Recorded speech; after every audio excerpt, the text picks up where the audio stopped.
Welcome to the first episode of our podcast's second season.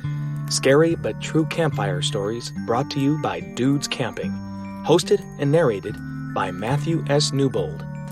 Thanks for listening. And please, spread the word. Tell your friends, tell your neighbor. Post it on Facebook, Twitter, Instagram, and any other media outlet that tries to dictate what you can and can't do, like an unconstitutional mandate, a tyrannical ruler, and an unelected doctor on TV. Our goal is to share true stories of strange, supernatural, ghostly, and unexplained as we gather around the virtual campfire. Or maybe you are sitting around a real campfire right now. Maybe you have a strange but true story you'd like to share. Email us at dudescampingstories@gmail.com with your own Bigfoot, UFO, ghost, or unexplained supernatural story, and we'll consider it for broadcast. Don't forget to visit us on YouTube and Facebook at Dudes Camping. The first tale of our new season is a true story from a well-known musician, Van Walraven. Sometimes knowing too much about a subject can be detrimental, and sometimes not knowing enough can lead you into a scary, supernatural encounter with ancient, angry gods. Did Van experience the wrath of demonic forces? Was he accosted by the souls of 1,000 slain Mayans? Or was it just an unknown natural phenomenon that left him running for his life? Sit back, relax, and enjoy The Curse of the Mayan Gods. I like to think I'm a pretty stable person. I mean, I've never professed to have seen Bigfoot or been abducted by UFOs. I don't even have time to wallow in conspiracy theories. I'm a practical guy. I work hard and usually see the simplest explanation as the correct one. But something happened in my youth that left an indelible impression on me, something that is unexplainable and, quite frankly, bizarre. The year was 1992. I was 26 years old and a well-traveled, professional, seasoned musician. Being on the road for months at a time and living in distant cities had its benefits and its drawbacks. One of the great advantages to this lifestyle was the free time I had during the day. I could spend hours poring over local culture, or I could spend my days surfing at sandy white beaches.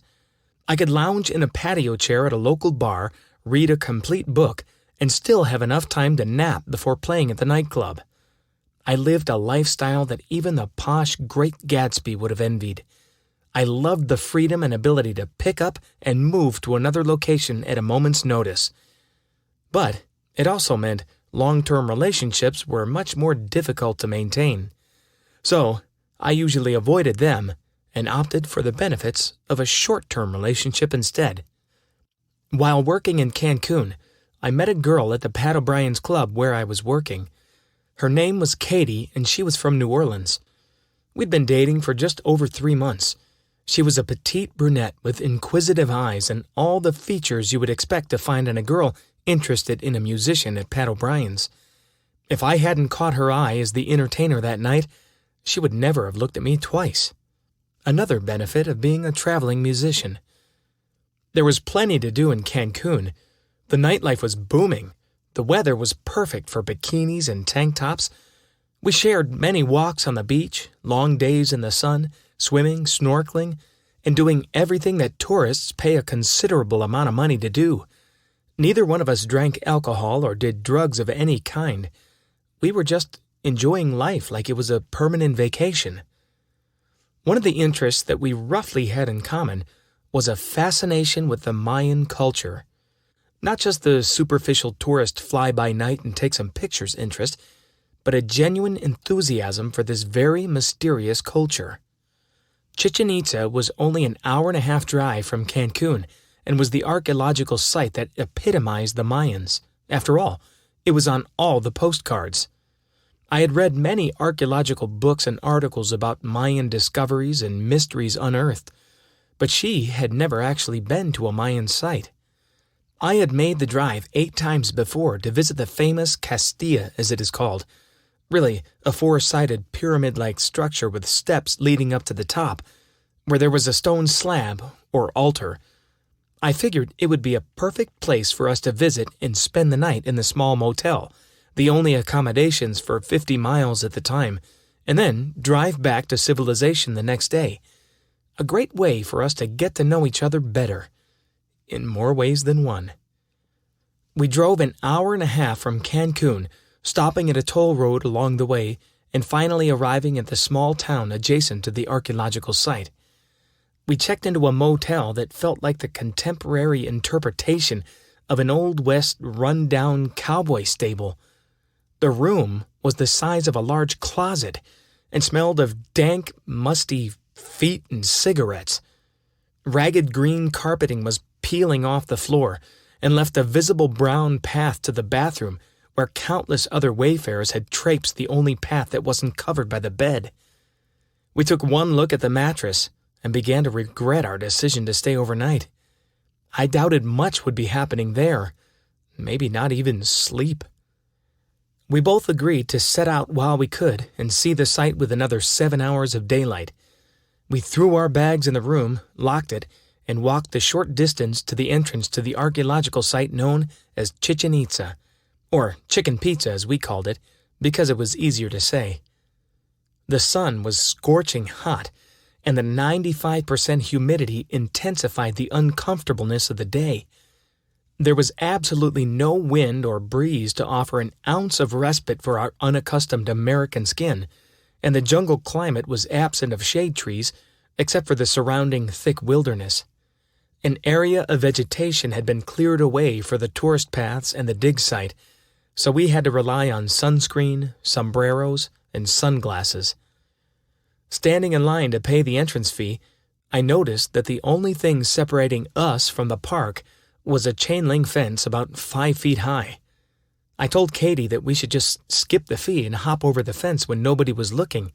We both laughed at such an absurd idea, because in the 90s, the entrance fee was free on Sundays, the other days barely anything at all. And in pesos, it was like hopping the fence to see a 30-cent movie. Once inside the park, we meandered around the site, surrounded by tourists in cheap sombreros recently purchased from Mexican street vendors, smelling of coconut sunscreen and wearing brightly colored aloha shirts. Some spoke English, some spoke Japanese, and some spoke Spanish, but most looked like this was their last stop on the way to the afterlife. We were by far the youngest people in the park. That might explain why it shut down at 5 o'clock. As we passed unique Mayan ruins, I gave Katie a brief summary of what I had learned from reading in each area. The Mayan culture, I began, existed in the heart of the Yucatan for 2,000 years. This place here, Chichen Itza, I waved my hands to indicate the whole archaeological site, was the center of Mayan culture. It's on all the postcards, and they have the equinox twice a year.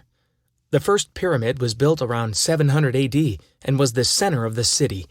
It's called a Mesoamerican pyramid, but it really has 4 sides and is stacked like steps. Then they built this larger one over top of the existing one in 1100 AD, probably the height of their civilization.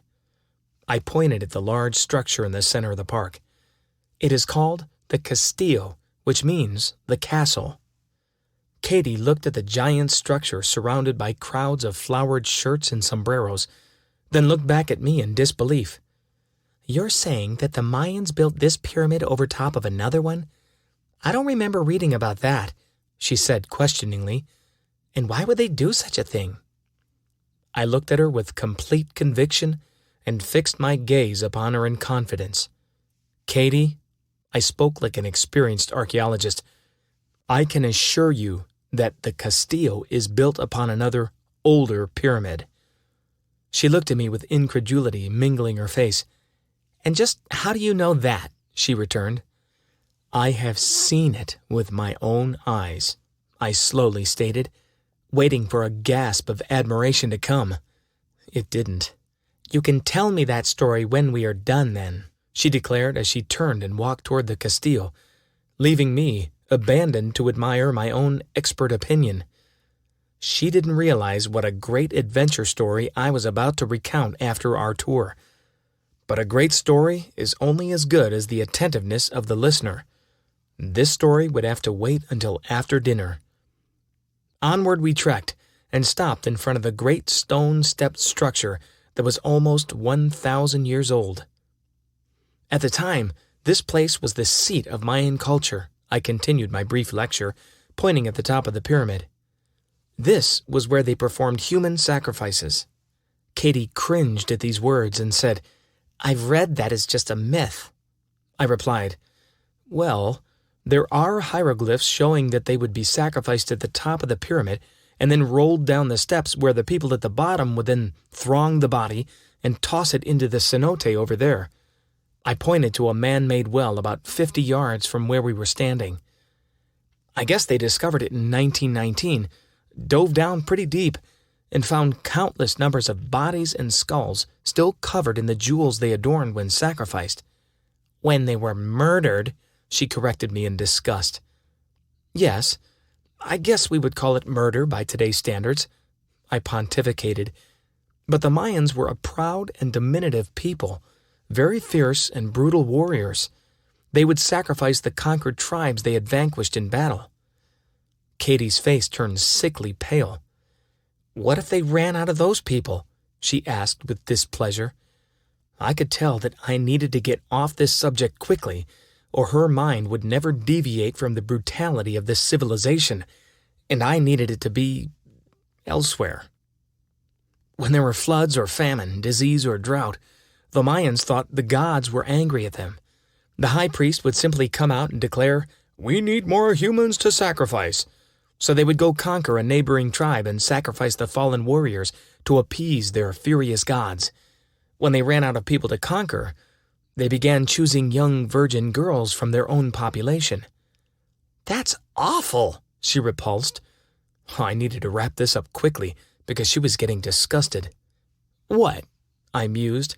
"Killing their own people or dying a virgin?" "Both," she said as she continued walking.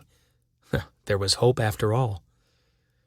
There is an island where the Gulf of Mexico and the Caribbeans meet called La Isla Mujeres, where they would send their young women to ensure they remained virgins, where it was an honor to be one of these dedicated sacrifices.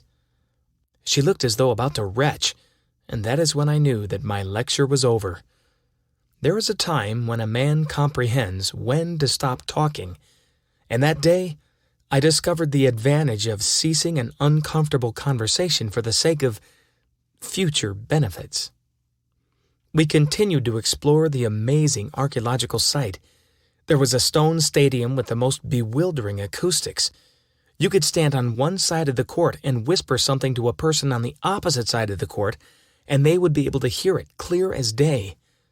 As brutal as the Mayans were, they were extremely sophisticated.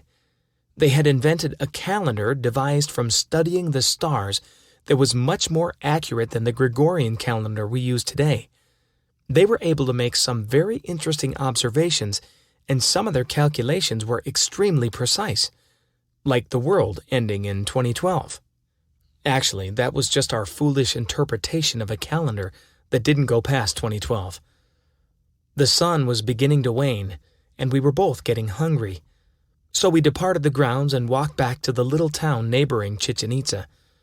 All the tourists were invading their buses and withdrawing back to Cancun, with the only visible eatery being a pizzeria that overlooked the parking lot called Signor Tony's Pizzeria. The pizza was everything you would expect from a Signor Tony, like eating a dry, compressed taco with insipid tomatoes. Not very appealing, but we didn't care. Katie was still reeling from my lecture on human sacrifice, and I was surprised when she blurted out through a mouthful of pizza, "So, what was this story you were going to tell me about the inner pyramid?" Like a ray of sunshine parting through the clouds of rain in the northwest, she had given me the means by which to free her mind from the earlier distraction and put it where it needed to be in order to enjoy the rest of our evening. Well, I leaned forward, wiping my greasy hands on some napkins, and began recounting my story. I was doing some reading on this particular site, and I found that you can hire a Mayan guide and he will take you to the inner pyramid, the one that the tourists don't get to see. She did not look too impressed, likely because she had done little reading on Chichen Itza, mostly on Tikal, Tulum, Cholula, or Aguada Phoenix, the oldest known Mayan monuments. I dismissed her innocence on the subject and continued. One Sunday, I rented a Volkswagen and drove out here by myself. I walked around all day trying to find somebody that I could talk to about getting into the Inner Pyramid. Right before they closed, I finally found a caretaker and asked him how I get to the Inner Pyramid. He had no idea what I was saying because he didn't speak a word of English. So, he finally asked another guy who promptly told me that the Inner Pyramid was off limits to visitors. I told him that I read it in the travel guide and I wanted to hire someone to escort me. He then told me that I had to be Mayan to get into the Inner Pyramid. I was insistent on what the book indicated, and he was just as insistent that it was not going to happen. "So what did you do?" Katie asked. "Well," I paused, thinking how unscrupulous this was going to sound. "I bribed him. I whipped out $100 and he said, okay." She started laughing at my determination to go where very few people had ever been. If only she knew. So, 10 minutes later, this stunted Mayan guy shows up with a flashlight and beckons me to follow him. He starts walking in the opposite direction from the pyramid, and I'm wondering if he misunderstood me. I'm trying to tell him the pyramid is in the other direction, but this dude only speaks Mayan. The guy who took my $100 is smiling at me sardonically and pointing at the Mayan with a jeering finger. Finally, the guide turns around and blinks his flashlight at me twice, indicating for me to follow him. What the heck, I thought, as I trudged along behind him. He took me in the complete opposite direction of where I wanted to go, eventually leading into the jungle. I thought maybe he was going to show me something that is not public viewing, like a newly discovered pyramid or Mayan hieroglyphs that curse anyone who steps foot into the innermost chamber. Instead, about 100 yards from the pyramid, he stopped at a recessed area that was overgrown and covered by vegetation. He walked down into the foliage and moved some brush aside, revealing a rickety old door with a rusted lock, the kind you see in movies. He pulled out a ring of keys and jiggled one of them in the keyhole until the lock unlatched and it swung open. I peered into the darkness as the Mayan guide started walking down the steps of an earthen tunnel with no lights. He turned to look at me as if to say, "Follow me, dummy. This is what you paid for." With a breath of excitement, I stepped into the tunnel and began walking down a ramshackle wooden stairway that went at least 15 feet below ground. I was hit with the stench of moist dirt and the pungent odor of decaying earth as we trekked 100 yards back toward the Castilla with only his flashlight and my insatiable curiosity. I was thinking, man, this is good. I felt like Indiana Jones being led by his guide through a tunnel of spiders, snakes, and booby traps, though I saw none of those. We finally got to the other side, where I noticed the fading stones of the pyramid partially buried underground, and a very dark, very narrow stairway leading up into some black chasm of unknown perils. The Mayan guide hands me the flashlight and points to me, then points up the stairs as if to signal where I ought to go. Then he points to himself and shakes his head, no. I hand the flashlight back to the short man and tell him that he has to go with me. He is the guide, and I don't know what to expect. I could be speared by a pungy spike trap or chased out by a giant boulder with one wrong step in the dark. He looked at me with vexation and simply thrust the flashlight into my chest, cursed in Mayan, and pointed up the stairs. He sighed and took a couple steps backward to make his declaration final. I just shrugged and turned towards the mysterious abyss. I left this dude in complete darkness as I entered the confined crevasse, ascending into an unknown void. Whatever awaited me at the top of this corridor was more frightening to this local guide than standing alone in an underground tunnel surrounded by pitch blackness. This truly was an Indiana Jones moment. I reached the ceremonial chamber, which was at the top of the inner pyramid.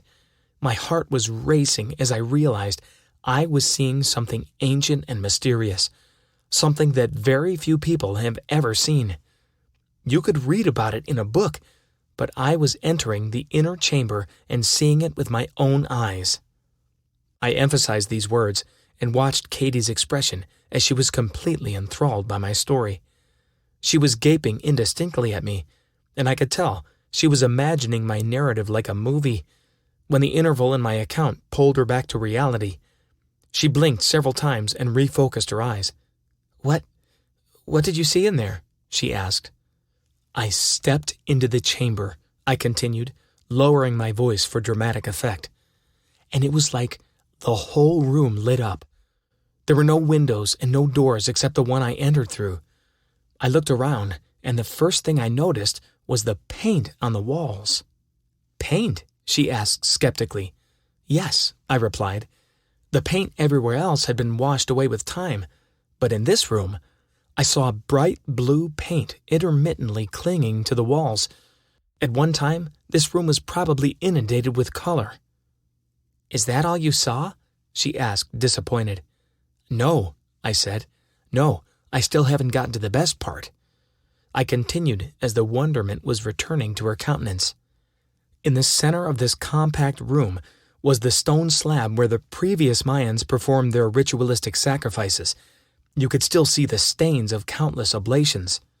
She quavered at the revived image of human sacrifice and asked, Did you feel anything weird in that place?"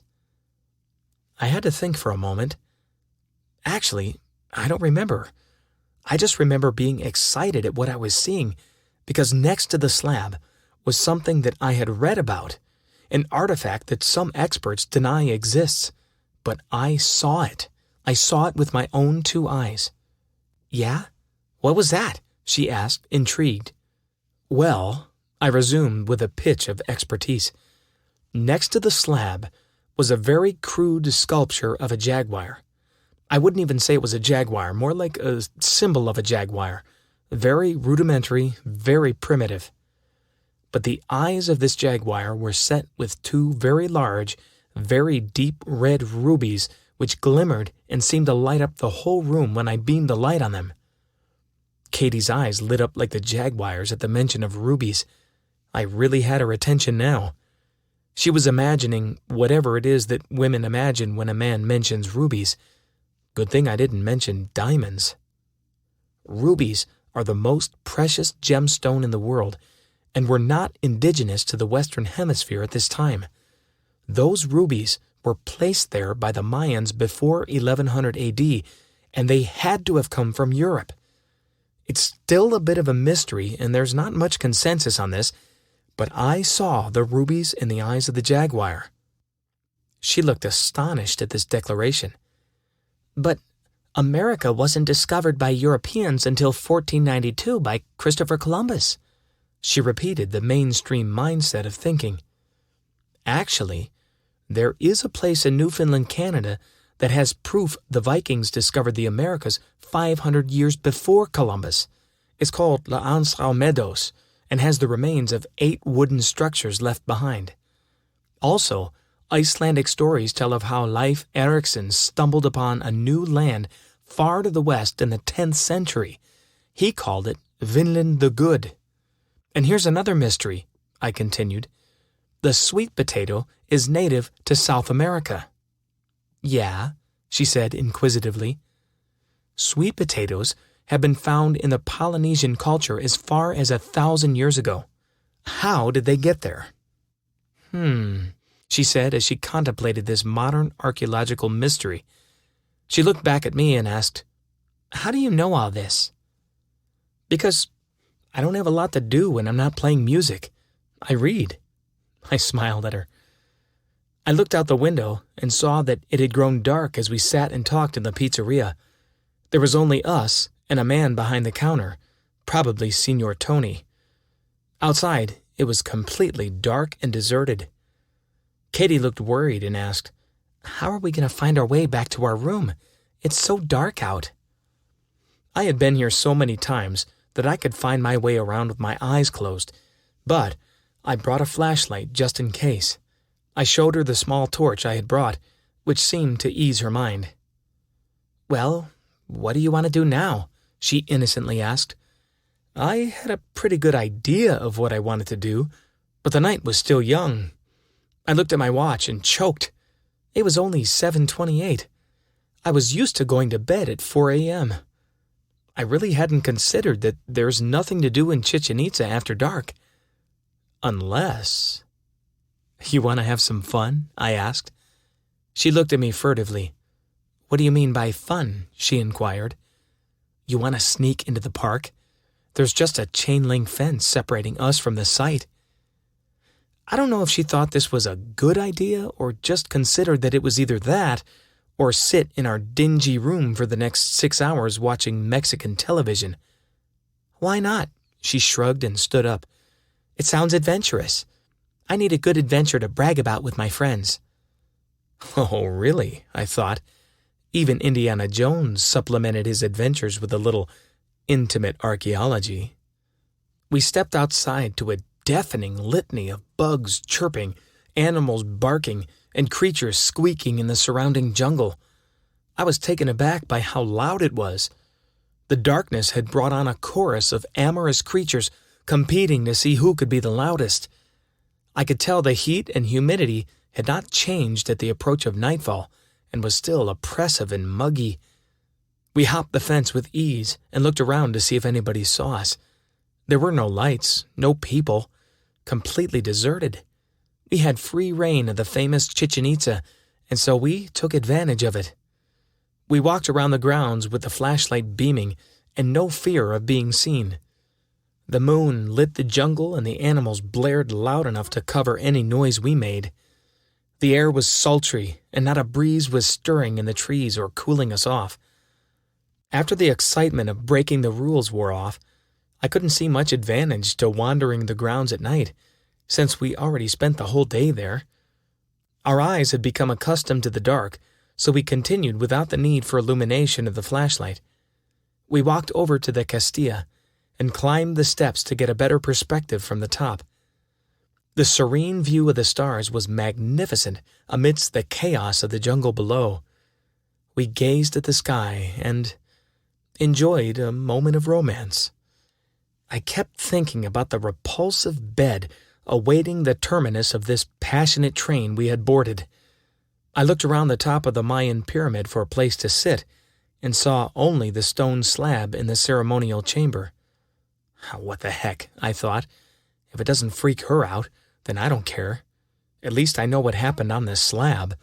There's no telling what has happened on that bed. I took her by the hand, and we both sat on the edge of the stone. I didn't think much of it at the time, but looking back, the stone was surprisingly cold for being exposed to the South American sun all day and 95-degree weather at night. I'll admit that we weren't really watching the stars any longer. We were occupied with something else. The desires of youth had overtaken us, and I was beginning to explore a little more adventurously. As we were becoming more involved, from a side glance, I observed that the stone slab was just about the right size if this swashbuckling caper took an ardent turn. We were no more than a minute into our embrace when I noticed that the jungle chorus of bugs and animals had ceased in unison. A deafening silence of the jungle was so sudden that I thought I had temporarily lost my hearing. I had heard about blood rushing to certain parts of the body and leaving an insufficient supply to the brain, thus leaving the cognitive abilities of men in certain situations to be desired. But I had never heard about losing one's hearing when intimacy was on the horizon. Then it came from nowhere, and yet it came from everywhere. The most chilling Arctic wind thunderously engulfed us, overwhelming our senses and leaving us stupefied. I felt my shirt being shaken from my body, and a few buttons flew off into the darkness. My skin was numb as a bitter chill drowned out the senses. Katie's brown hair was circling around her head and whipping me in the face. The noise was like sticking your head out of a race car in a snowstorm. This rogue wind just kicked up out of the stillness and swept freezing cold wind on us for a total of 10 to 12 seconds. Then, just as it began, it suddenly stopped. It took several seconds for me to regain my composure, and I looked at Katie. She was sitting, dumbfounded, with her hair trussed about her head like a confused Barbie doll. I touched her shoulder, and she looked at me as if suddenly realizing what happened. Without saying a word, she bolted down the steps of the pyramid, and I was quickly on her heels. I felt like I was running away from somebody chasing me with a chainsaw. I don't believe two people had ever come down those steps as fast as we did that night. We leapt over the fence and ran as quickly as we could to reach the motel door. Fumbling for the key, I quickly opened it, and we both floundered into the room, slamming the door and quickly turning the latch bolt lock. I leaned my head back against the door, desperately trying to catch my breath. Katie had collapsed on the bed with her arms spread eagle and was staring at the ceiling. I could hear her panting heavily and muttering to herself something about a curse. I hadn't really considered how impudent we were to make out on the sacrificial altar, where countless bodies had been tragically bludgeoned to death trying to appease a bloodthirsty god. Neither one of us were drinkers or smokers, and there were no drugs involved in this encounter. We were completely sober. We weren't practicing witchcraft or attempting necromancy. We weren't trying to invoke demons or perform a seance. We were just trying to make out. I couldn't bring myself to sleep in that nauseating bed, and she was too shaken to sleep anywhere after what had happened. We didn't actually talk about it until we were about 20 miles from Chichen Itza and on our way back to Cancun. We both verified each other's experience and were baffled and frightened as we drove through the night. I dropped her off at her friend's apartment where she was staying. That was the last time I saw her. I pretty much attribute the dismissal of the relationship to the incident. Maybe I was too eager to impress her with my knowledge of the Mayans and their brutal ways, so far removed from what we deem as civilized in our culture. Or it could have been my anxious desire to partake in a venture that required a certain appliance that was unavailable to us, thus resorting in the sacrilege of demonic proportions. Either way, we both moved on and pretty much chose to ignore the thing that we couldn't explain. That was until the end of August 2005. I was watching the coverage of a Category 5 Atlantic hurricane called Katrina. It caused $125 billion in damage and over 1,800 deaths. With wind speeds of up to 174 miles per hour, it caused more damage than any other tropical cyclone in history at the time. It tore through the city of New Orleans and the surrounding area like an angry Mayan god, upset at two kids for trying to get lucky on their altar of sacrifice 11 years earlier. Now, this might sound like a guilt complex, and maybe it is, but the fact that Katie's real name was Katrina, and she was from New Orleans, made me feel somehow responsible for those innocent lives. Since that day, I always wondered, did we anger the Mayan gods? Thanks for listening to Scary But True Campfire Stories presented by Dudes Camping, narrated by Matthew S. Newbold. Click the PayPal link below if you wish to support this channel and donate any amount to keep us going. You can purchase audiobooks from Matthew S. Newbold on Audible and iTunes. Email us at dudescampingstories@gmail.com to see how you can receive a free copy. Please hit the like button if you enjoyed this story and leave a comment. Any character's likeness is pure coincidence. If you were offended by any of the portrayals in this story or felt that we were appropriating culture in any way, please visit www.wedon'tcare.com and leave a message. Until next time, we will see you around the campfire.